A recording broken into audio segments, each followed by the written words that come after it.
Hello and welcome back to 365 Days with mxmtoon. I'm Maia, a singer, songwriter, video maker, Oakland native, and an absolute politics nerd. Whether it's yesterday or 100 years ago, I'm also a big fan of history. I love untold stories, gross facts, hidden secrets, and anything weird, dark, and funky from the past.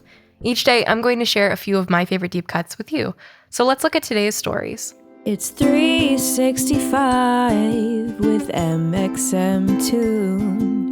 New facts every day, so don't leave too soon. I'm gonna teach you stuff, no it won't be tough. Gonna go a year till you've had enough. It's 365 mxmtoon. On this day, 119 years ago, October 16th, 1901, Theodore Roosevelt had a political ally and friend over to the White House for dinner.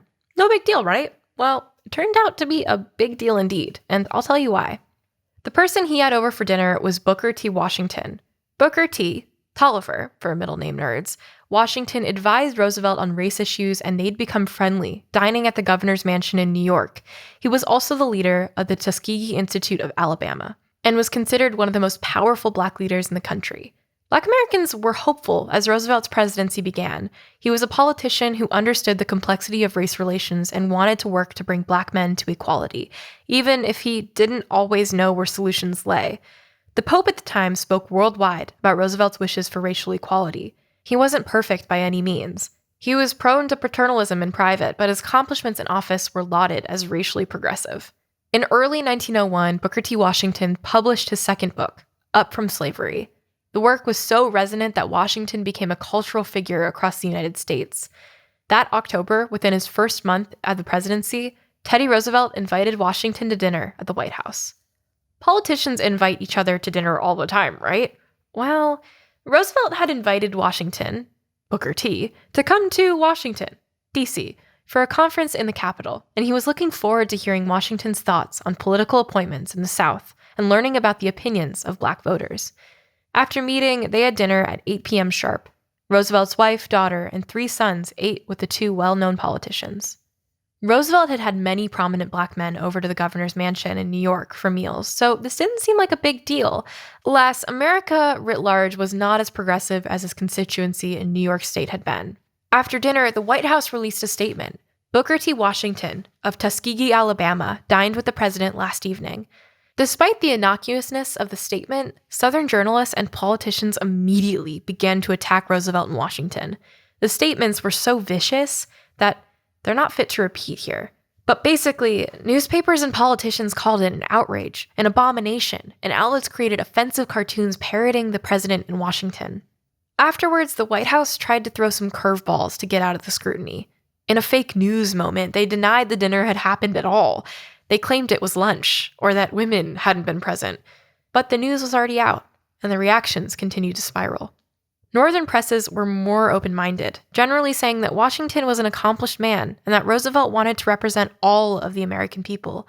Some Black leaders praised Washington for building this bridge, but others were afraid he was a hypocrite for supporting the White House during a time of segregation.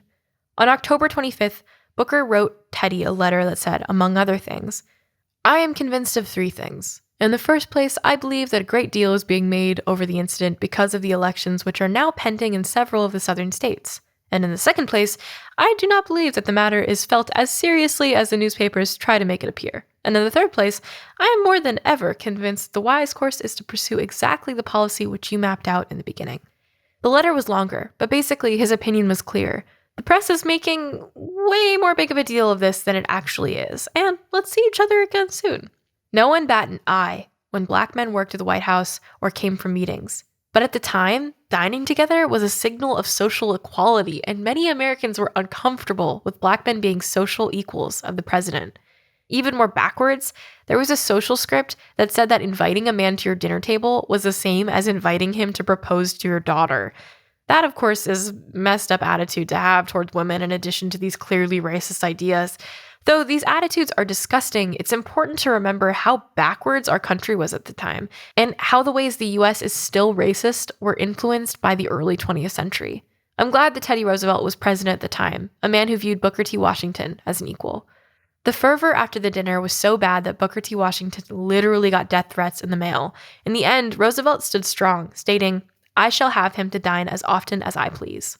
The reaction was so strong that no other American president invited a black man to the White House for 30 years. I'm not even 30 years old. It's really disgusting to imagine that type of racism pervading the White House for longer than our lives so far. The next person to invite an African American to the White House wasn't even a president. It was a first lady. Herbert Hoover's wife, Lou Hoover, invited a black representative's wife to the residency in 1929. It's honestly tragic to think about this time in history and realize how many Americans were angry that the president would invite a black man to dinner. Even though we're still working towards racial equality, and we have a long way to go, I'm really glad to be alive in a time where this type of social outcry would be called for what it is: racist, evil, and just flat out wrong. To be honest, it's hard to look back on a historical moment like this with anything but disgust for the people who maligned Booker T. Washington's presence in the White House. But I'm glad to learn about it nonetheless, because during moments of hopelessness, it's a reminder that progress does exist. 107 years later, Barack Obama would become president of the United States. In his concession speech, John McCain cited this dinner as evidence of how far society has come since the outrage over this evening. This is one of the occasions when progress came out on the right side of history. Today's music fact is more about breaking up than getting together. In 1972, Creedence Clearwater Revival split up following the failure of their most recent album, Mardi Gras. The album was already proving contentious prior to its release. Brothers and bandmates John and Tom Fogerty had been fighting about creative control, which resulted in Tom leaving the band. The result was a messy and mixed bag album, which didn't have the cohesion and clarity of the band's first 3 records. A Rolling Stone critic called it the worst album he'd ever heard from a major rock band. Yikes. Prior to this flop and subsequent breakup, CCR produced a prolific amount of work in their 4 short years as a band. Do you have a favorite song from CCR's short career? Mine is Proud Mary. And for today's final segment, I'm going to be going back into my own photo archives to see what I was up to on an October 16th in my life. I don't think I have anything exciting that happened on an October 16th in my life. I have a lot of photos of my cats and my dogs because they're the cutest things in the world and I love them very much. I also have a photo of me playing Overwatch, and I believe that it was the first week that I ever started playing in 2017. No, 2018. 2018 is when I started playing Overwatch. It was my, one of the earlier FPS games that I really got into. I was addicted to Overwatch. Also, pretty good at it. I'm not gonna lie to you. But yeah, I think that was also the beginning of me being excited to stream more video games and things. So yeah, if you guys ever watch me on Twitch, please be nice to me. I really want to be good at video games and I'm not that good at it. So thanks. Yeah, that's my fact for the day. Not really a fact singular, but more just me spewing things about my life with photos of my dogs being there, photos of my cats, and photos of me playing video games, which is kind of normal for my everyday life.